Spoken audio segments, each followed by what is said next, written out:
is going on, everybody? Welcome back to the Fear the High podcast. I am Dom, and here's my co-host, Steven. What up, How you doing, Steven? man?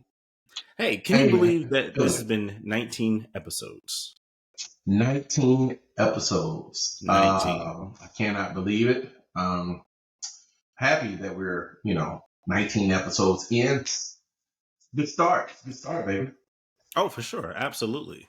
So you guys, we have as we normally do, we have a whole host of things to talk about. We may get to more of some and less of some, but we do have it. Yeah, we do have it planned out. So let's go ahead and get to. Oh, before we get to it, please remember to follow us on all social media. Fear the Hive 1155, Instagram, YouTube. I think I'm working on LinkedIn, Facebook, all of it. I don't know why LinkedIn, but LinkedIn sounds like we should be able. You trying to get all my coworkers to ask me questions about stuff that I say on the podcast. Let's try to get. Nah, man, this is after work, so I mean they can ask, but you don't have to answer. But my workplace is a family. Not that much of a family. I don't have a problem answering the questions. So I mean, True. Well, the first thing that we have is Echo. Is it better than expected? Okay, so me and Don, we be talking. Mm-hmm. Don was like, we should have a TV recap segment, right? What it is you're watching, and is it good or not, right? Because there's equal value in stuff that's good and stuff that sucks, especially in content creation. So we've been working on this. So we're gonna try it out today. Let us know how you like it. Let us know if we're wrong. Let us know if you're wrong because we're right. But it's interesting because my feelings on Echo have changed. Right? Have you seen any of the? When we're talking about Echo, the most recent Disney Plus series from Marvel in the Marvel Cinematic Universe. Right. Have you seen any of Echo? So I saw the first, maybe the second episode. No, the first episode for sure. And I can't draw a conclusion just yet. I like to give a lot of shows at least 3 episodes. Why my co-host over here choking, trying to kill himself. But no, it's I'm 1 episode in right now, so I give it at least 2 to 3 episodes because it just has sometimes they have to pick up. But I do understand kind of where it's at and what they're going forward because I did watch Hawkeye the Hawkeye series, so I do understand a lot of what's going on, and just trying to go from there. I try to watch my Marvel shows when my kids are asleep. So that way Yes, exactly. So I have, all my, because with Marvel, you have to look at this stuff because they throw in things that tie in all the time. And it's like, I got to make sure I'm focused and kind of locked in so I can see and understand what's happening. That's all. So yeah, along those lines, I will say this. I watched Echo and I was like, I'm not sure if I like this. I mean, I like the action. Don't get me wrong. The action is a tier. It's a step above Daredevil and The Punisher, which I watched all of those. Which Daredevil's coming back later this year? Yeah, Daredevil Reborn, if I remember correctly. And I watched the storyline and I was like, I'm not sure if I like this. But then I went back and watched What If again with my wife. And I was like, that makes sense. I didn't really understand what they were trying to do with the storyline. I was like, why? And then I read a review and I was like, oh, it makes sense now, right? So for those of you that don't know, Echo is based off of a character off of Hawkeye. And that character has a relationship with, what's the dude's name? The big dude. Kingpin. Kingpin, yes. Yep. And so they give her a backstory, and it's a very interesting one, but it incorporates mysticism or a version or a segment of mysticism tied to Native American culture and religion or spiritual beliefs, right? Maybe not even spiritual beliefs, but their beliefs around the afterlife and magic and such. Definitely spiritual beliefs. And Marvel is killing it when it comes to representation of the many nationalities that they employ to tell their stories. What was it? What's the one? Moon Knight. That did really good and kind of set up a lot of the afterlife things, and kind of just tied it all together about the afterlife and the beliefs and the religions of different cultures and whatnot. As far as like the Duat and Black Panther and the I forget what they call that. The ancestral plane. That's what it is. Yeah. So so this is it's good. Like I said, I haven't had a lot of chance to watch the rest of it because my kids have, I like to watch one.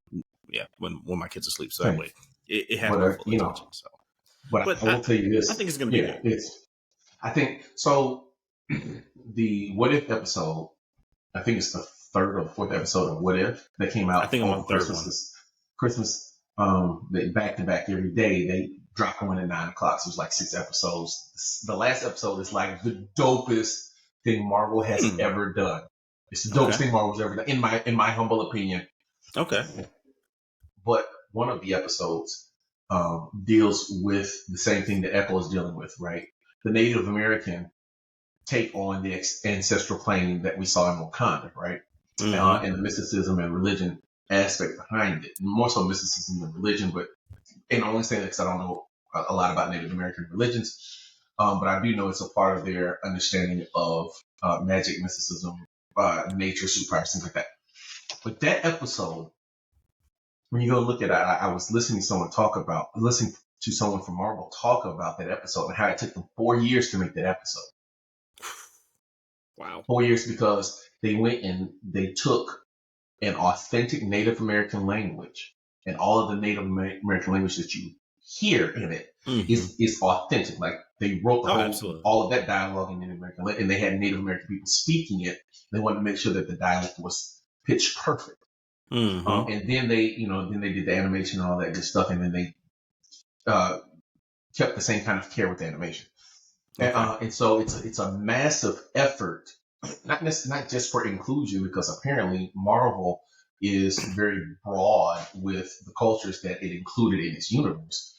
But it's an effort to make sure that the Native American story is in. And of course, you want to make a big tent because that expands the people that are watching, brings more eyeballs, makes more money, things like that. But Echo is an extension of that. Right. And it combines the live action. It gives Disney an opportunity to make a rated R TV show, which they've never done before. One that's graphically violent, which they've never done before. And it's going to be Deadpool, right? Deadpool is going to be the first. Well, it's going to be the first rated R movie. I think it's going to be their first rated R movie that Disney actually has done. Right. Yeah. Matter of fact, I got Google right in front of me. I'll check that. But like, it's a thing, right? It's a thing for them to open up their streams of revenue, and I like what they've done with Echo. Right.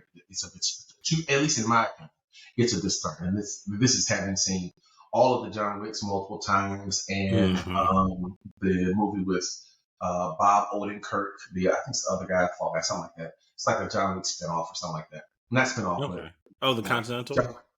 No. It's a movie about a guy that was an assassin, was a hitman. He retired, and then somebody comes, and then he turns all hitman-y on them. It's actually pretty good. I mean, if you're gonna watch it on a Friday night, it's pretty good. But yeah, I really enjoyed it, and to me, it's worth the watch. Okay. Oh, small tidbit. All of the in the same vein of Marvel wanting to make sure the Native American dialect that's being spoken is correct. They did the same with Black Panther. They actually speak. You can't necessarily pronounce it specifically because it has the X is essentially a click, but it's like Zoxa, and they actually speak it in the movies.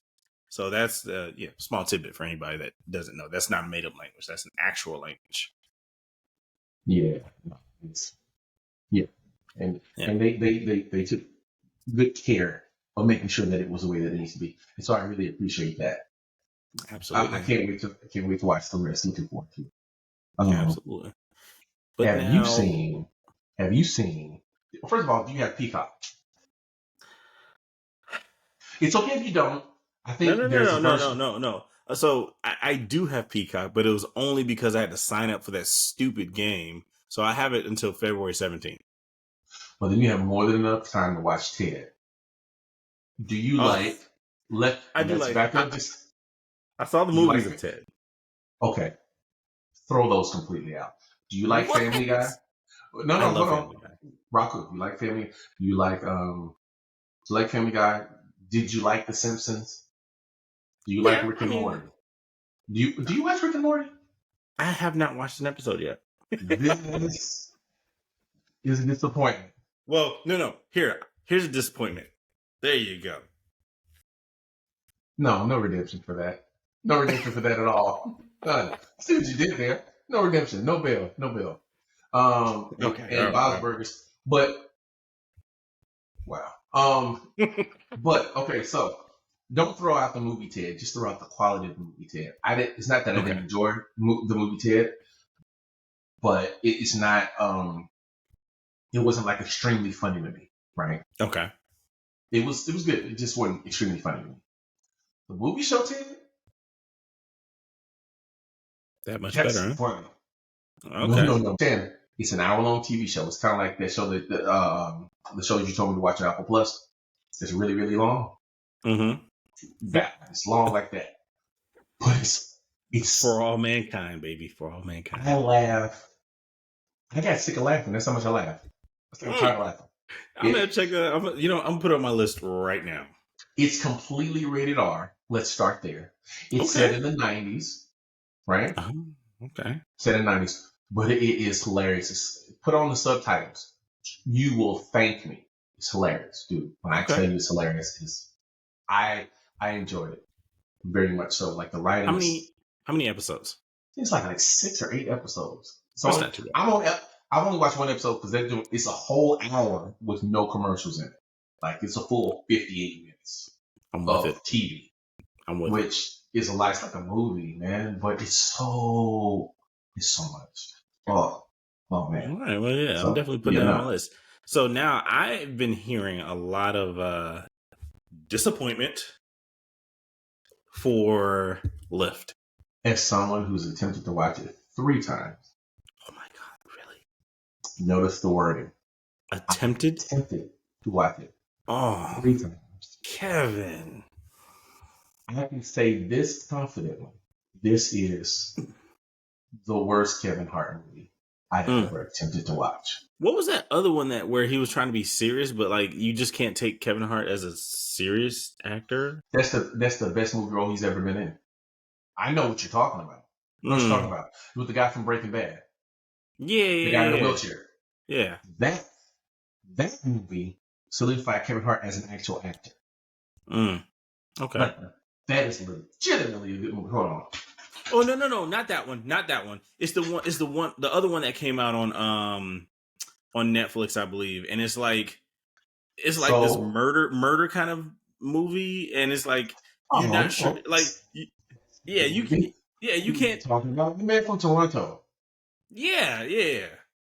Okay, The Man from Toronto is bad.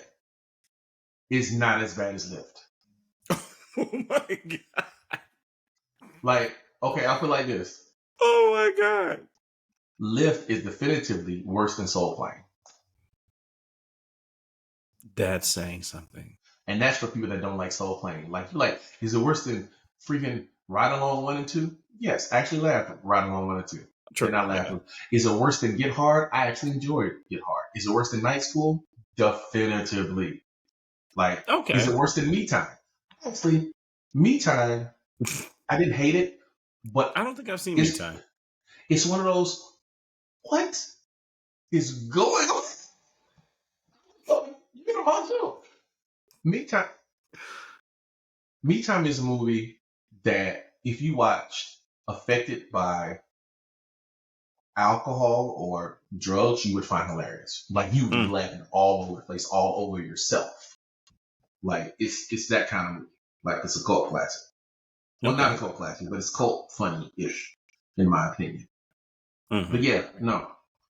Lift is bad. Oh, if we're talking about Kevin Hart movies, The Upside with Bryan Cranston, that's the one that did it for him. That's the one that made everybody go, oh, he can act in the right situation. He also did a movie, Fatherhood, with Netflix. That one's good too. Yeah. Okay. That one's good too. Like I respected him after that. And then I was like, so I see why you and The Rock friends. Y'all do like 2 real movies and then you make a whole lot of money on these other movies and then you do like 2 real movies, right? Hey, all of them came to No, box office hits, all right? no, but many of them can be better than average. This dude's hitting for like 2 for 12. Well, hold on. That's 5. That's 10. That's 15. Yeah, he's hitting on like 2 for 12. Sheesh. Yeah, 2 for 12 of action of good movies. So Of serviceable 16%. movies. That's of good movies. So serviceable movies out of, well, it's actually less than that. It's more like 2 for 15. Yeah, 215. Yeah, it's got like serviceable movies. It's got like 6 out of the 15. And that's in my humble opinion. That's if you include things like freaking Super Pets or Secret Life of Pets, which I thought was, serviceable. Or Jumanji, the first one I thought was kind of funny. Central Intelligence, I enjoyed. Those were good. Central Intelligence was pretty deep. It was decent. Yeah, Okay. yeah. So, but don't watch the. I mean, unless you want to go to sleep. Now, if you get home, and you had a long day and you can't sleep, you turn that movie on. Yeah. Okay. Yeah. That sucks because and the funny thing is when you start looking at Kevin's career, it's almost like he's gotten less and less funny. And that kind of sucks because we come from an age of stand-up comics that get usually better or kind of stay the same with time. This is one, and this is one where I'm putting on my conspiracy hat. I mean, Cat Williams did, they say when Kevin came in, he already had his deals and all that, which is different compared to going to LA for the deals. So, well, that's movie and TV, right? That's not necessarily stand up. The other thing is, stand up generally reflects conflict in your life, right? When you look at it, at least from a black comedian standpoint, right? Almost everything that's funny comes from a place of conflict. It may not be like violent or anything like that, but just a place of conflict. Period. Like Kevin's funniest, his funniest jokes are based out of conflict, right? The Dearborn, right? Talking about his dad and his mom. It comes out of a place of conflict, right? Yeah. And so once you reach a certain level, then your sources of conflict either change or disappear. Mm-hmm. And so now you're trying to pull comedy out of places and situations that are different, and it's harder. The good comedians can do it, but even the good ones, like when you start, like Kevin's worth what, $300 million now, $400 million now, right? Yeah. It ain't the same conflict, right? Like you remember the one, especially you did in Philadelphia. It was after Let Me Explain. It was. Man, I'm gonna pull it in a second. Yeah, I used to know. I used to know about Hart. Yeah, but the one, Hart. But like he put up a screen. He started talking about his houses and things like that, and the contractor and the lights and how much it costs. He was trying to find the comedy in his new circumstances, and that's kind of hard when you work 300 We can't relate to that. Yeah, it's kind of hard. Yeah, we can't relate to it. Now, so this happened one time at where I work. The CEO, he was like, it was a bad situation. It really was. It was during the forest fires in California and Napa because he has like a vineyard and whatnot that his wife owns and all that. And he was like, yeah, the fires are they're really getting to us. They really burned down our guest house and whatnot. We were just like, oh, Crimea River, you have a guest house? He was like, yeah, it's the house that all the people that take care of my house live in. I'm like, so you have a house? Like, that's all we heard. We didn't hear anything past, how tragic it was. It was like, you have a guest house that your workers live in. And now they get to... so it was just like... But you got to appreciate the fact that he built a house for his workers to live in. I mean, that's kind of thoughtful. It is. But but is it though? Is it? If he's still paying them, maybe. I don't know. Right. So it's like, oh, hey, you don't have to go back home. You can just work 24 hours a day. I'm going to build you a house back here. And they're probably not working 24 hours a day. But even if they were, they probably aren't. We can't parse the morality of multi-millionaires. Like, it's kind of hard. They probably work 18-hour days. What are they do? Like I said, he tried to find common ground with his employees, and we're just like, no, we can't relate to that, homie. Horrible story, but can't relate. Sorry. You got to know where you disconnect from the general public, and when you're aware of that, then things go much better. At least, you know, that's what I say. You know what I mean? Oh yeah. Don't talk to me about the fact that I had a similar story. You know, I CEO of the company that I used to work for. He pulled up in his Porsche, his $1 million Porsche. I was like, oh man, those are some nice tires. He's like, yeah. He said something to the effect of, yeah, I got to get them changed out. I think I got 1,000 miles on them. He walked away into the building. Yeah. I took a picture of the tires. Those tires are like $2,000 a piece. Right. I was about to say the tires are like super expensive. And he doesn't bat an eye for changing them. He's like, yeah, whatever. Yeah, he's like, I got 1,000 miles. I got to change these things. I was like, that's like driving a car. Like having that kind of money, it's like driving a car. It's like taking it back to the dealership. Be like, yeah, I need a new car. This one ran out of gas. Dude, I was like, you know what? You just take the elevator. I'll get the next one. So, you know what I mean? I don't think we don't breathe the same oxygen. I'm gonna let you go. Yeah, you go. You know what I mean? So, oh yeah. But yeah, no, it's different. And that's okay. No, it's not okay. But you get what I'm saying. You know what I mean? Yeah, absolutely. Not worried. But yeah, how do we get to talking about rich people and their cars? Kevin Hart and his disillusion, you know, trying to connect with his fans. One more thing before we get off the rich people. This should make you aware of how hard it is for Kevin Hart to connect, right? Because rich people have different problems, right? Right. Okay. I had this idea for my wife's birthday. I want to do it big. It's 40th birthday, so we're going to do it big. So you know what I'm going to do? Because, you know, I ain't making a whole lot of money. I make a little bit of money. I was, you know, in a good situation. So you know what I said? I contacted a company that charters private flights. I said, you know what? Let me just get a quote. I might be able to swing this. You know, get everybody together. You get the plane. How much could it really be? It's why I moved to Texas, right? And got all these different problems. Got, you know, get a quote, get a plane, get everybody on that joint. We fly down to Puerto Rico. You know, we gonna rent this house. I was looking at this house for like 7 days to get money. Well, this house was like, how much was the house? It was $1,200 a day or something like that. What? It had like 14 bedrooms and 16 bathrooms. It was right on the beach, right? It was right on the beach. It's dope. It's dope, right? It's like, hey. The price ain't dope. But okay, so the idea was, I was like, all right, what I'll do is the first week, because I read it for 7 days, right? For 7 days, we fly down with my kids. Don't do it. I don't know what I was thinking. I was just. It's like $8,400 for the 7 days.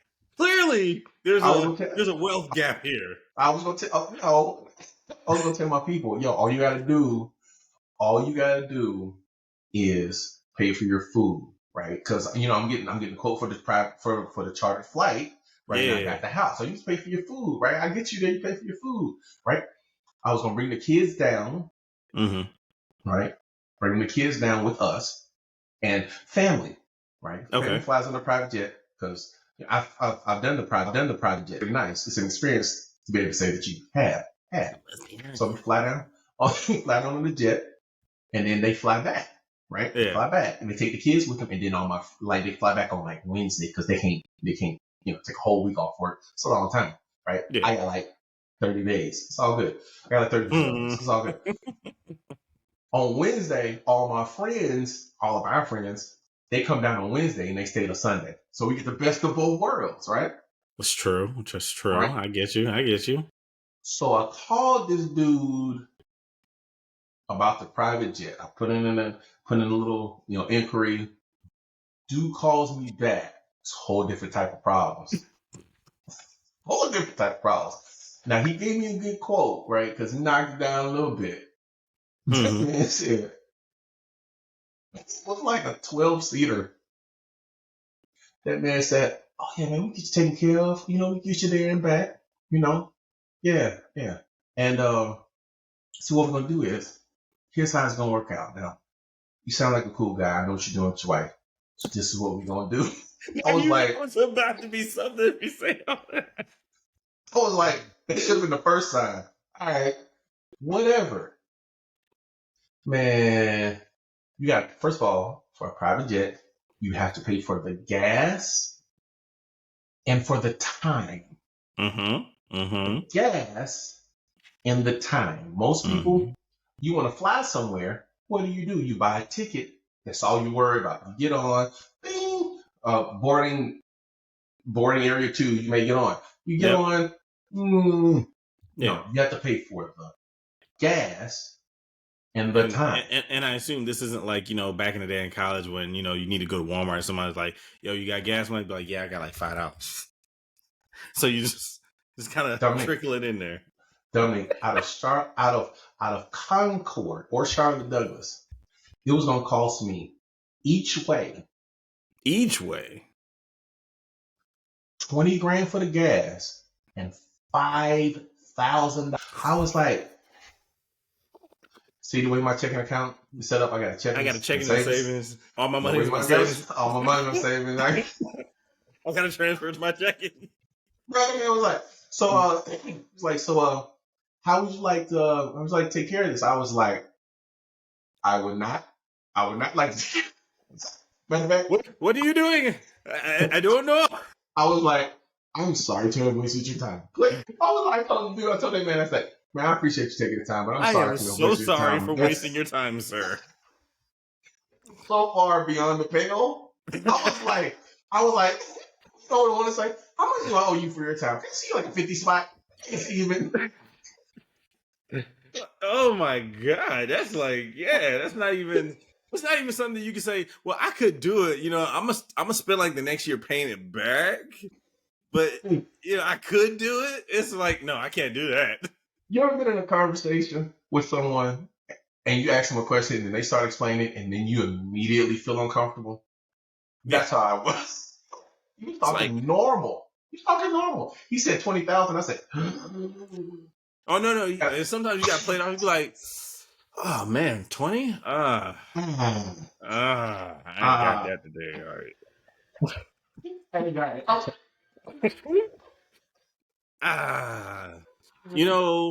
I was looking more at the 17,000 range, but you know what? It's fine. I'll find somebody else. Appreciate it. Thank you so much.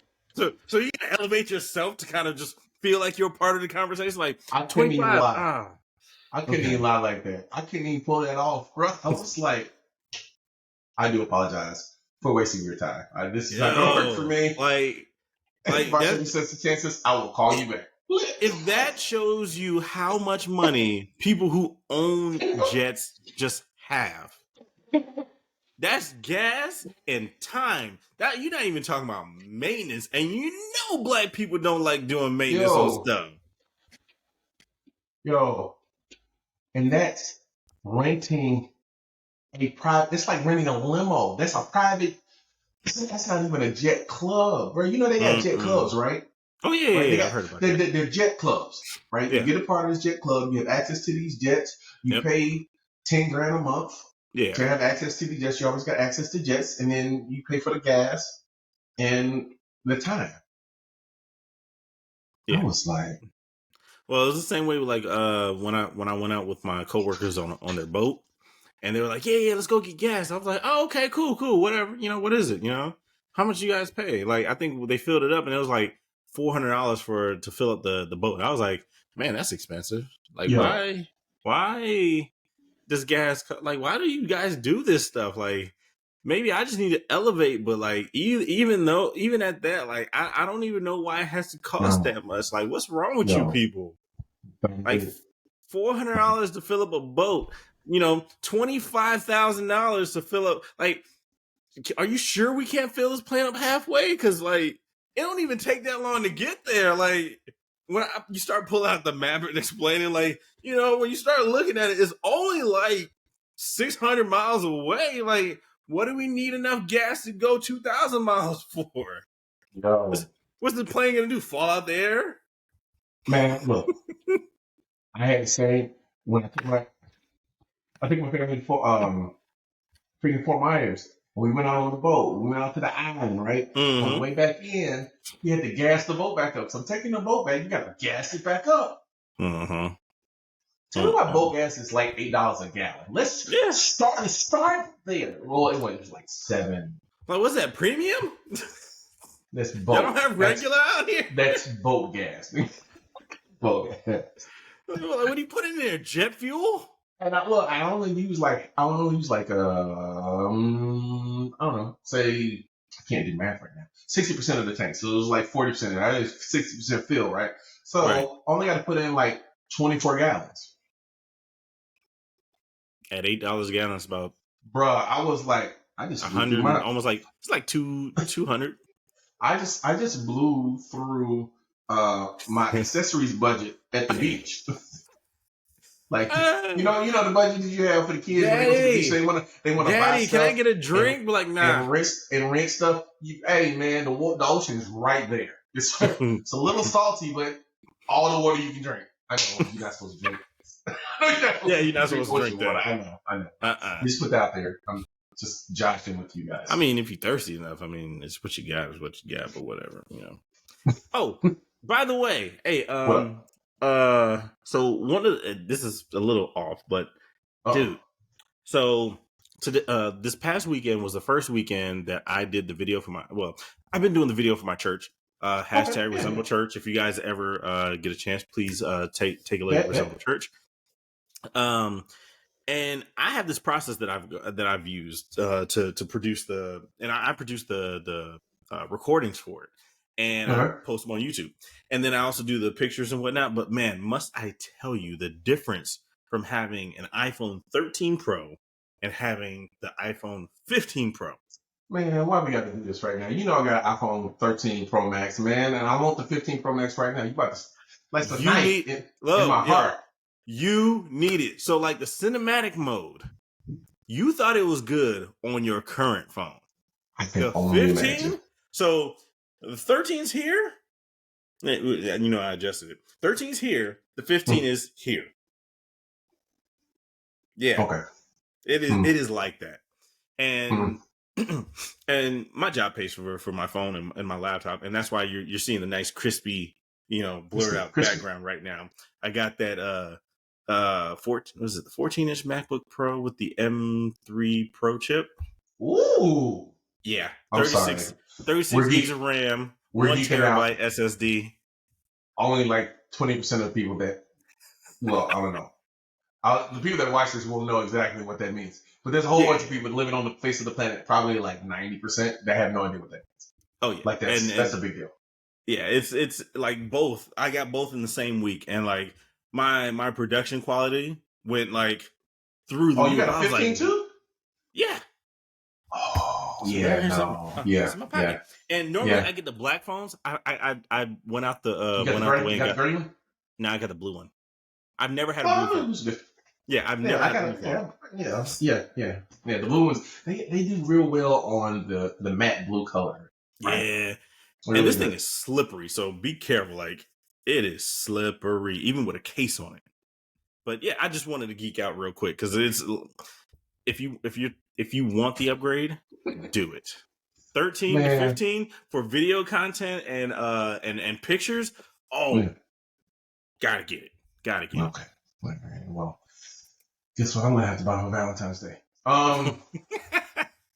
Well, your wife from some flowers first. That's a given. Okay, we're here. How many flowers? What? How many flowers? Well, so I still get my wife some flowers, but she's not necessarily a flower person. She's like, well, they're just gonna die and blah blah blah. But I still try it. I still get her something just to keep that up. But Okay. I don't know. It depends. I will say there's been times where there's been more forethought in it versus some you're kind of coming up close and you're like, oh, good. Like Valentine's Day sneaks up on you, like it really does. Like just when you think you got enough time, you don't. But like I will say, I average at least maybe like 10 roses or so. 10 individual roses? You said what? Okay. Since I would imagine predominantly men watch this. Well, let me back up. My father, I idolize my father because he keeps me good in my relationship with my wife. The example that he set and things that he tells me. And so, because my mother likes roses and my wife likes roses, my father, well, not because, but they both like roses. My father buys dozens of roses, right? Right? And so I buy dozens of roses. Normally for Valentine's Day, we try to get 48 to 60 roses.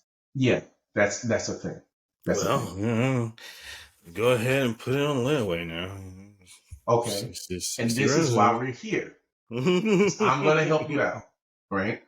Now, you can spend $300 on 60 roses and have someone deliver it, or you can get your wife 60 roses and spend $75 by using our discount code plan.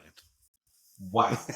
As advertising, that could have been you. We could have been you on right now. I'd have read the script.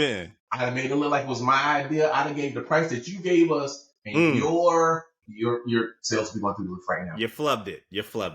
Hey, we're waiting on you, FTD. Are they even still in business? Hey, email us at fearthehive1155@gmail.com. We'll get you right. But, okay, I digress. But for the men that are watching, much like you, $75. That's not bad. This is what you're going to do. You, on the day before Valentine's Day, or 2 days before, whenever you have time, you're going to drive to Hobby Lobby or Walmart. Okay. And you're going to get a really big base. It's going to cost you about $20. Okay. Right. That's if you want to do the big base thing, right? A base that's big enough to hold 60 flowers. Buy a big base, it goes for $20, right? Get you a ribbon. Ribbons cost you $5, so you're like $25. Then you're gonna drive. I despise Hobby Lobby with a passion. Well, but okay. I mean, I'll weather. Have you been there on Tuesdays when it's 50% off? Wait, huh? It's 50%. Oh. Okay. Now you got me. You got me, sir. Anyhow, I mean that's if you're looking past their political affiliations. But another conversation for another day. You're gonna go to you're gonna go to Trader Joe's. Okay. I like Trader Joe's too. Let me tell you why. Because most of the year, Trader Joe's has, I don't know, at any given time, 200 dozen of flowers, just across the board. Like they keep flowers. Right. Leading up to Valentine's Day, they have probably about 500, right? And they sell their dozen roses for $9. Real? You know what? So that brings up another. You're welcome. That brings up another point about Trader Joe's. Like I went in there and I think I bought like maybe like 10 things and whatnot, and I was expecting like $50 or something. The lady was like, "Yeah, it'd be $25." I'm like, No. As an establishment, I am a Trader Joe's supporter. I mean, everybody's got issues, but of the major chains, they have like the least issues. Like I'm a big Trader Joe's fan, right? Yeah, but I've gotten to a point where I think I'm gonna start actually shopping with them. Like, dude is dope. And then like, I mean, you don't get your meat from Trader Joe's. I mean, you could, but it's uber expensive. But everything else is. Yes. I don't believe in this Harris Teeter. Another story for another day. Wait, y'all don't have a Harris Teeter out there? Put a pin in that. We'll come back to it. Put a pin in that. That's a whole nother conversation. whole other conversation. Okay. But yeah, so and their stuff is good. The sauce is good. The chips are good. Before COVID, they would make meals and let you try it, and then be like, "Hey, this is all the stuff for the meal right here." They still have the stuff. They don't let you try it because COVID. They got cheeses. Yeah. Oh, they have such good cheeses. But they have roses for $9 a dozen. $9 a dozen. And you said what day to get that? I used to go 2 days before Valentine's Day, right? 2-3 days before Valentine's Day, right? All right. You're gonna take them, right? Take them home. You lay them all out. You get your nice pair of shears. Turn the water on. Clip them at a 45-degree angle. You're gonna put some aspirin in the water. Put some aspirin in the water. Set them in the water, and your wife's gonna have 50 roses. Wife for a significant other. It's gonna have 50 beautiful flowers that are gonna die in 2 weeks, but they're gonna look so good for that first 5 days. Right? I mean, you can make them last for longer than that if you were to prune the leaves, like and keep them not too hot, not too cold area. But that's $75 for 50 roses. And it's perfect timing because the Super Bowl is on February 11th. Yeah. So you can apologize for all the times you can apologize to your wife for all the times that you screamed at her, about your team, especially the Dallas Cowboys and the Philadelphia Eagles. Wrong podcast. We're not talking about that right now. We're not talking about any of that pain. I'm just. No. I mean, I just arbitrarily picked those teams. No reason at all. Here we go. Okay, here we go. Okay, here we go. It's like a midget. Hey, Don. Yo, yes, sir. Why your cars don't work in the cold, man? My cars work perfectly in the cold. We had like 13-degree weather. I ain't have no problem. I don't know why the people in Chicago are having problems. But I do have a theory behind that though. But go ahead. Well, no, just in case you didn't know, if you're not on the East Coast of the United States, there was a really big storm, like from the Mississippi to the East Coast. Really big storm. A lot of places got a lot of snow and ice. And there are a lot of social media reports of Teslas being stranded and not able to be used, right? There's one lady who made a video of her not being able to get into her car. Oh, I should explain. To get into a Tesla, you have to push the door handle, and then the door handle opens Tesla up. Model 3 and Model Y, yes. The X does not have any door handles. The door automatically pops out with enough force to break ice anyway. So that one, you don't have to worry about that one. The S, the handles pop out of the door and they're automated, and you might not be able to actually get that one out.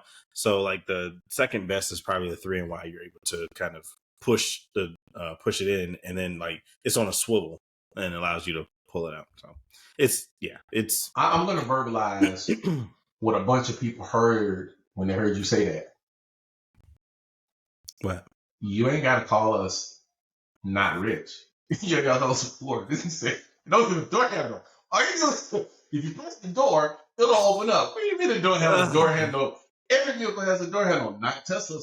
Why not? Because that's not the way they're designed.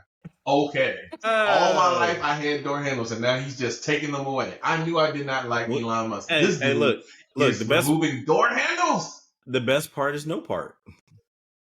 What do you need door handles for? If the door, if the car, if when you walk up to the car, it automatically just opens your door for you. Open the door. That's what you need door handles for. You don't need door handles to open the door in a car. Listen, man. It's just a troublesome part at that point. It's something that you have to replace. Listen. This snowstorm revealed what a whole lot of people were thinking about Teslas. No, not just Teslas. Electric vehicles as a whole. No. Do not do that. What do you put on your gate? What do you put on your gate? You ain't heard what I said first. You ain't heard what I got to say you put on the gate. You will not. In the right circumstances, a Tesla becomes a brick. No. Okay, so it becomes that iPhone that you tried the password on too many times.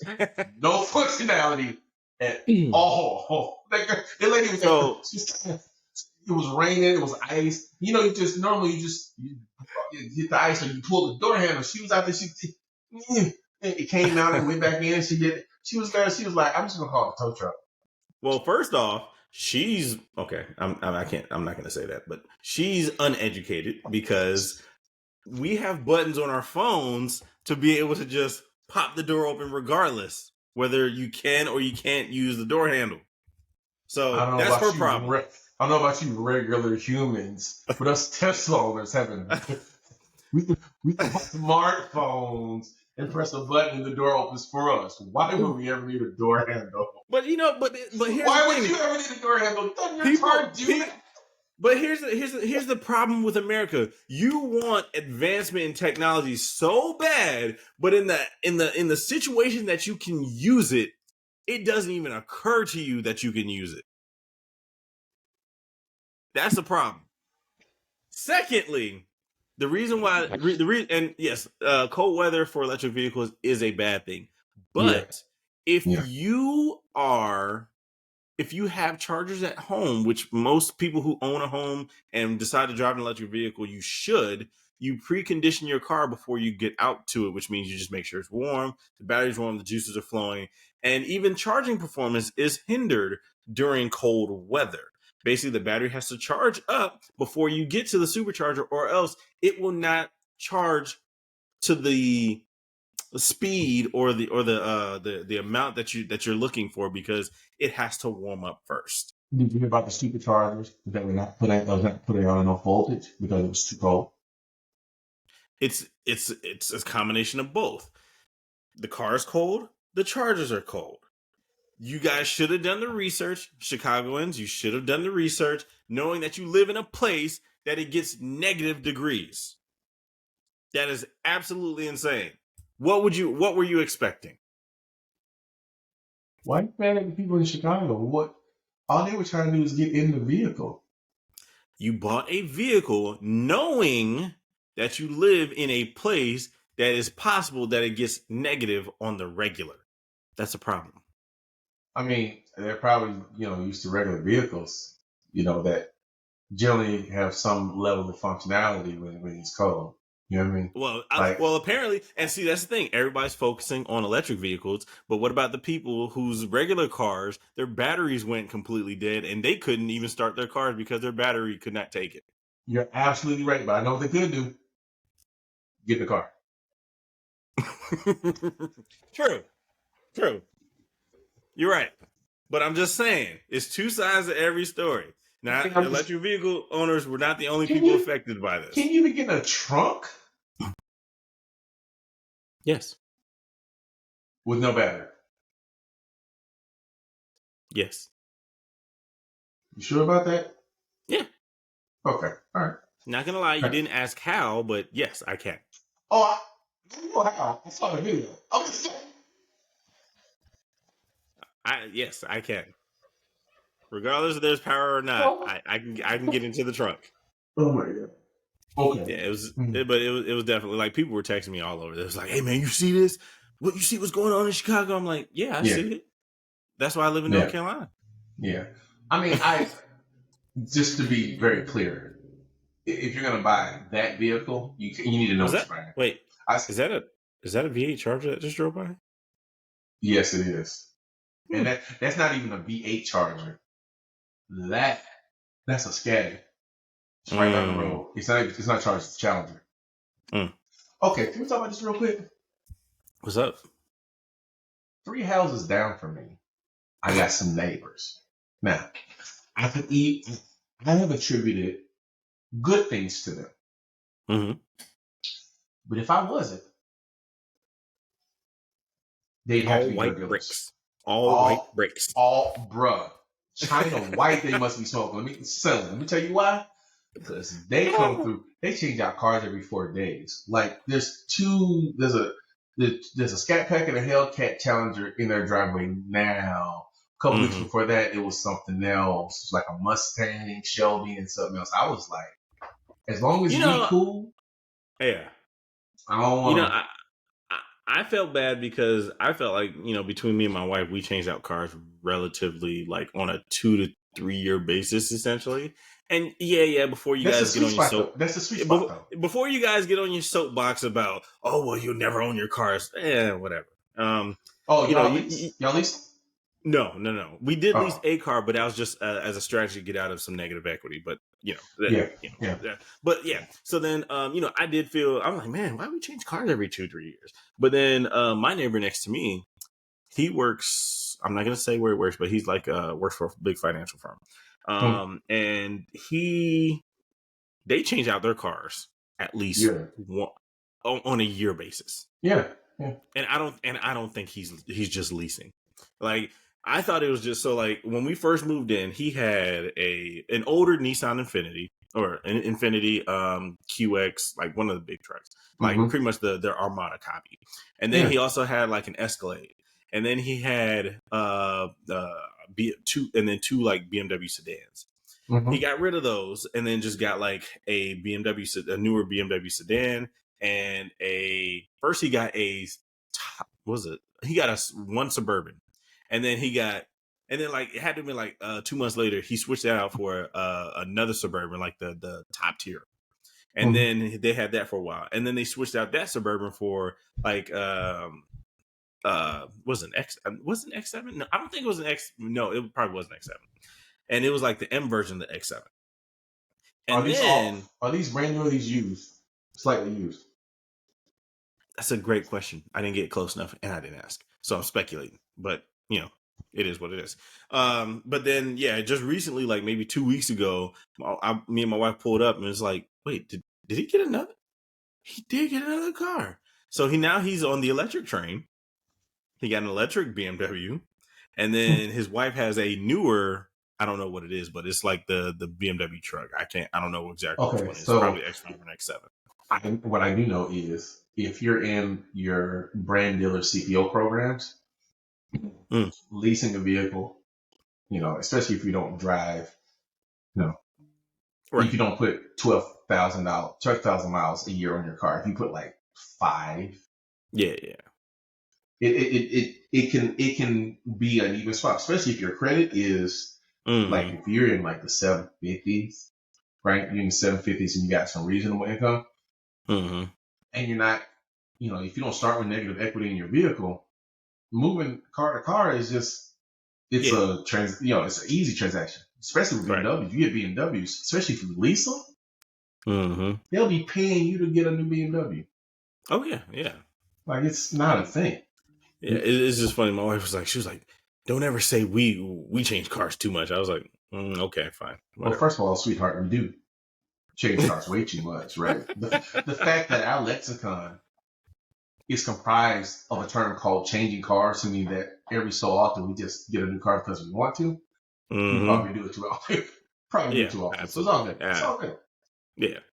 But yeah, Mm. it was just fun. It was just funny about that, man. I was like, oh, that's interesting. Mm. Oh, Mm. hey, did you see that? What was it? Trump won like the Iowa caucus or something, and he's like super ahead of Nikki Haley in South Carolina. You talking about Nimrata? Huh? He's ahead of Nimrata. Mm. Yeah, it's You know what I'm talking so about, right? no. I want you to go to Google and I want you to type in Nikki Haley's real name. Oh my god, Nikki Haley. Is it like Cardi B's real name? Is my furniture gonna move? No, but it is that way because it ain't the Oh same. my god, Nimrata. Wait, so she is? Nimrata Randhawa is her Yeah, name. she's Indian. Hey, look at that. Wow. I Wait, mean, not that it has any. Not that has any. Well, I mean, okay. wait for it, wait for it. When her parents immigrated, Mm-hmm. they ended up, or her father couldn't get a job almost any place, to hear the Mm-hmm. story, as a professor, but got offered a job at an HBCU in South Carolina. Of course. And then she went the Republican route. I mean, most most white people in South Carolina would go the Republican route. What was But funny she's is, not. oh, but she is. Well, she is and she's not. She's white people to black people and Hispanics. She's Indian to white people. Let's be clear, okay? Be clear. Stupid. But True. her name, Nimrata Randahar, I don't know. Yeah. Whatever it is. I'm tripping because she said last week that America's never been a racist nation. And she, 2 days later, was like, I used to get picked on when I was in kindergarten because of my name. Really? Not a racist nation? Right. Right? Well, I thought it wasn't racist.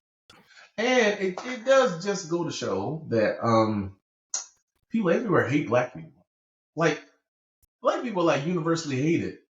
I mean, I have a theory why, but I won't bore you guys with that. But what I will say, one that you probably haven't heard, unless, you read a particular book. At any rate. Yeah. But yeah, she's like, she's Indian. She's freaking Indian. Yeah, like I said, it's really weird, even in your home state that you were governor and somebody else is beating you in the polls. Like, that is, maybe that doesn't mean anything, but to me that would mean something. Well, the question is, what does it mean? Means that they don't want you. No. Well, I mean, yeah, definitely. But not in the way that you might think, right?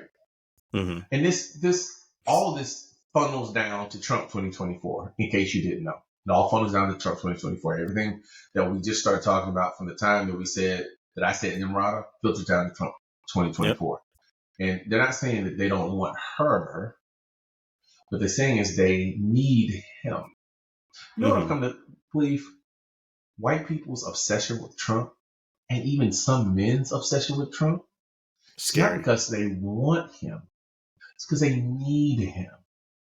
Like, on a visceral level, this is a need, right? I need for Trump to be president, right?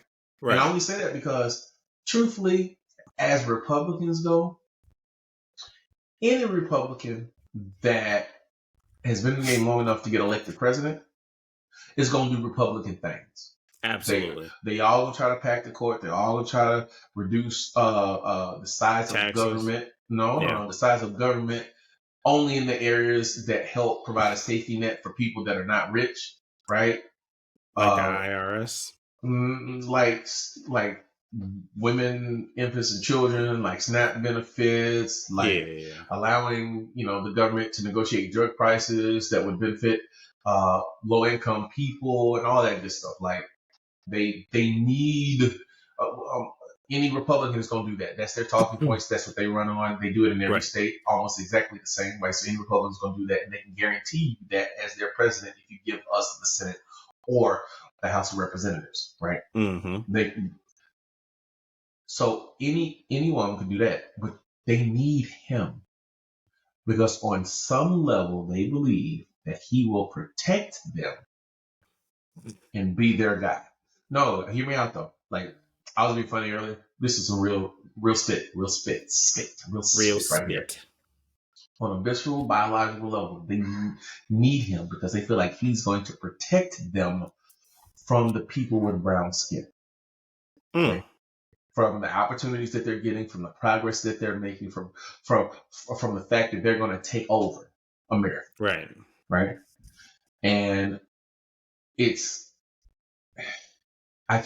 the cognitive dissonance of people that make less than $200,000 a year, considering voting for Trump because he's going to take care of them and protect them and do what's best for them, is absolutely insane. This dude, if you Google Donald Trump lawsuits, right? Trump organization lawsuits, your computer will blow up. Even if you are able to sort out all of the sexual deviation lawsuits that he has, you'll find a stunning number of times where, as a builder, he would have directed his company to contract with contractors, have them build a thing or build their part of the thing, and then not pay them. Yeah, or like how do you run a casino into the ground?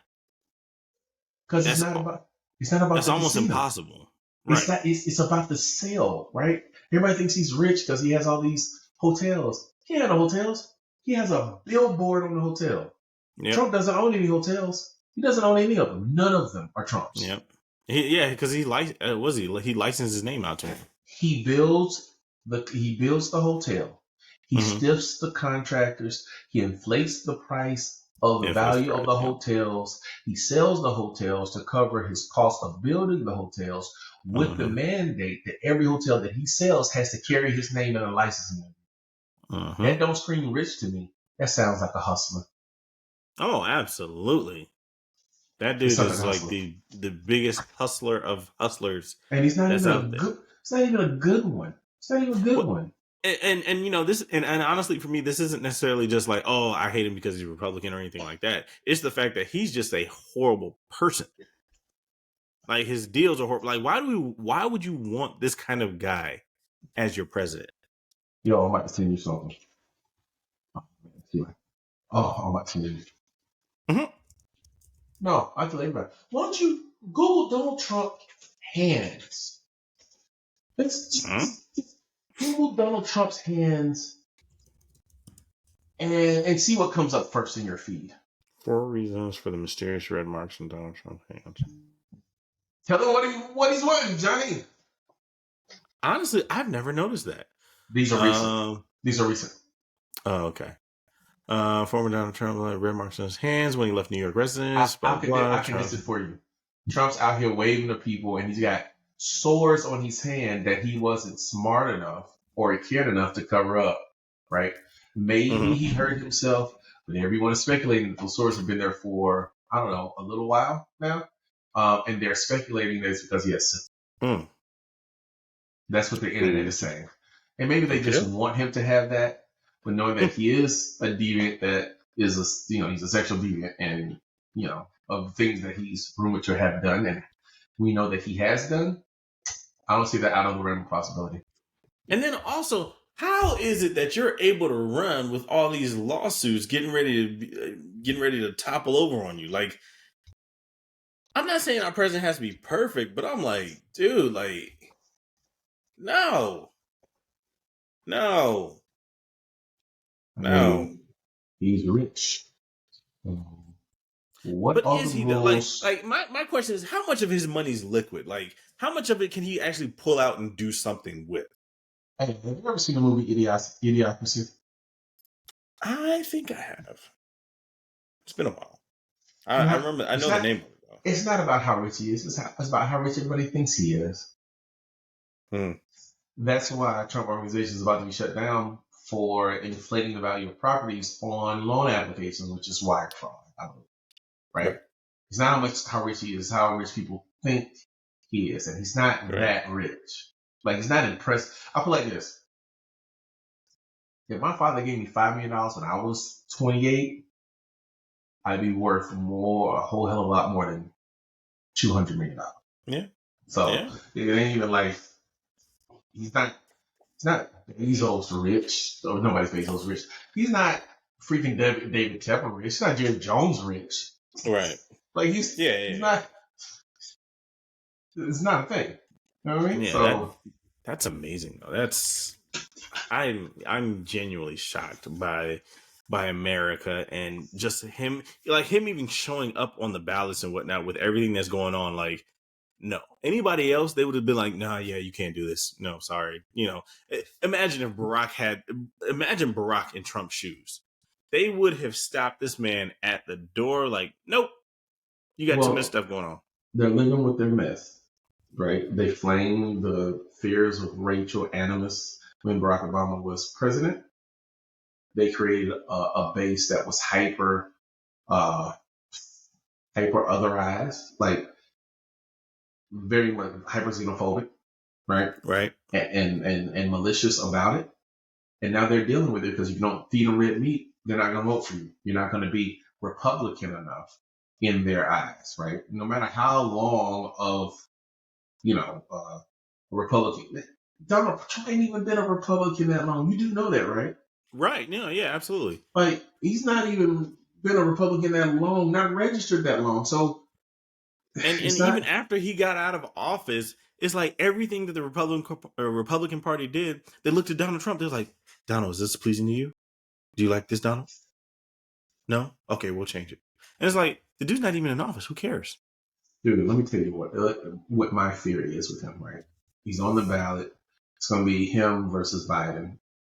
And I think Biden's going to lose. Unfortunately. Yeah. I've already come to terms with that. Unless things dramatically change. Unless Biden does something like weed's legal or everybody's student loans canceled. Unless he does something like that. This war in Gaza, first of all, I did the math. If you look at the election cycle last year, he won by 15,000 points in Georgia, 15,000 points in, I think it was Wisconsin, and 100,000 points in Pennsylvania. 70,000 not points, votes in Pennsylvania. That's 100,000 votes. Mm-hmm. If 100,000 people less show up to the polls in September, Donald Trump will be president again. That's scary. Yeah, it's absolutely scary. That's like, I don't. And then on top of that, like most of the times, wouldn't you want to back a candidate that has his 2 terms left instead of the 1? No, like strategically to me, that makes sense. It's like, I want the person that has 2 terms. But I guess because Donald Trump's reach is so far and so polarizing and all this and that, I mean, they're willing to forego that. They want power. They want power now. They don't. Power later is only half as good as power now. Right? And that's if we assume there's going to be a later. Because the fear is he gets in there and he doesn't leave, which he was trying not to do the last time. He just couldn't figure out how to get it done. He had too much opposition within his own administration for that to happen. But if the reports are correct, that they've been vetting people for the administration who have already taken a loyalty oath to Trump, and you won't have to worry about that the next time, then the next time might be the last time. I mean, I know everybody hates voting, but I think everybody, is happy that we have the ability to. If we don't have that ability, we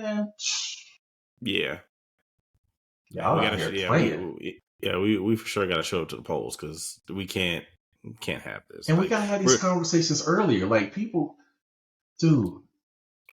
And this isn't even, like I said, Democrats versus Republican. This is let's just not have Trump in there. Like, and I'm not telling anybody how to vote either, but I'm going to tell you how to vote. I'm going to tell you how to vote. But it's not even just that. It's just let's choosing to vote and choosing not to vote carry very similar weights, right? And if you choose not to vote or you just slough it off, it's almost as important in this election as somebody that actually does go vote. And so don't not vote. Number one, that's the first thing, right? Don't not vote. Or go ahead and vote. I do a lot of double negatives. Please vote. Second thing is, do not vote for Donald Trump. I don't give a good guy doggone what you do or who you vote for, as long as it's not for him. And the reason I say that is because we don't. That man said he wasn't going to leave. Yeah. You don't understand what that means. He said he wasn't going to leave. If he's not going to peacefully leave, then we're no different than any country back in the 1700s. And then on top of that, it's like, the insurrection, January 6th. Like, if you don't believe that, maybe he not directly, he probably ordered some people to organize it, but like, if you don't think that he was involved in that, here's the craziest part about that, Dominic. Even if I agree that he wasn't a part of that, like if he didn't directly have his hands on it, that's even scarier. You want to know why? Because you can't control him then. Yeah. If he went behind what happened, right? Yeah. And then they do this to keep him in power. Yeah. And he can't control them. Yeah. Then them is the president. Yeah. People act like, well, America's always going to be around because America. Look, man, history is littered with empires that have fallen. Mm-hmm. Right? Like, And this one cannot fall because essentially what happens is you can have a lot of division. You can have other countries coming in and influencing certain people. And then you have disbandment here and there. You got possibly states seceding, which Texas, toys with seceding, but they can't even keep the power on. So that's a thing. But it's a slippery slope. And like with the U.S. being a superpower, it's like we cannot. Like we're ready to police the world. They're ready to look for us to step in, like how we are with Ukraine and Israel and all that. We can't, like we're the glue holding everybody from firing off nukes right now, and we cannot. Like if one country fires off nukes, all of them do. If all of them do, civilization as we know it is completely finished. We're done. What I need for people to understand, right? Have a little bit more faith in the international community. Stop people firing off nukes that Dominic does, but I digress.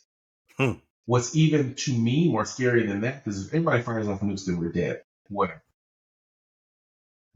America has not had a war on U.S. soil, conflict on a large scale since the late 1800s, like 1890, right? Mm-hmm.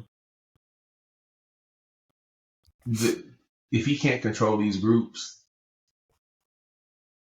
and he does something they don't want him to do, like let's say, heaven forbid, he becomes president, and then they're like, expand the Supreme Court and add 2 more conservatives, and he's like, no, but he can't control them, then what do we have? Mm-hmm. Either we have all of them fighting against us to take control of the country and remove democracy, or you have them fighting against them. Yeah. U.S. government under control of Trump and the militias under control of themselves. If we look weak, that's when everybody else is going to come in and do whatever they're going to do. Nobody's going to come over here. Not over here. They might cyber attack. So nobody's going to attack us on U.S. soil again. We made that very clear with the. If we're divided, no, they're not going to come over here. Best time to do it. No, because if you come over here, then that's going to unite us, and we're going to kill all of you. That's why they're not coming. They'd be much more. Remember that movie? Do you remember what was that movie I watched with Mahershala Ali in it? Hold on. Oh, come on. Hidden Figures. Well, hopefully it's Blade. I don't know. I wish. The one with did you watch Leave the World Behind on Netflix? I have not watched that yet. Oh God, watch it, and then tell me whether or not people would even. Yeah, that didn't work. Cordyceps? See, I went to Netflix, and you click on Netflix, like, oh, the Netflix page, I can find what I want, and then the autoplay goes. That's what that is. Anyhow, but gotcha. Look at that, and then tell me that's not the worst case scenario. Okay. I mean, like anyhow, we've blown right through our timestamp window, did we not? True. Yes, we have. I mean, that's what happens when you get into some pretty deep conversations with that, man. So, is it deep or was it just passionate? I don't know how deep it was. It was very passionate, very highly passionate. Yeah. Next week we'll come back. We'll talk about the Oscars in American fiction. Go see it if you haven't seen it. Look for it on digitals. It'll be out soon. It's, from what I understand, a great movie. I'll see it this weekend. We'll talk about Israel and the DNA issue they got on there, and the 737 MAX plane, which, if you got a ticket to the 737 MAX plane, you might want to consider switching planes. So I'm just saying. We'll hit on some of that next week. But as Don will echo, thank you so very much for being here with us and hearing this conversation that we have once a week. Make sure to like and subscribe. Turn on your notifications so that you can get the most up-to-date content and all the foolishness that we talk about. Foolishness. Yeah. Yay. I don't know what that was. Thank you guys, and we will see you next week. Thank you. Later.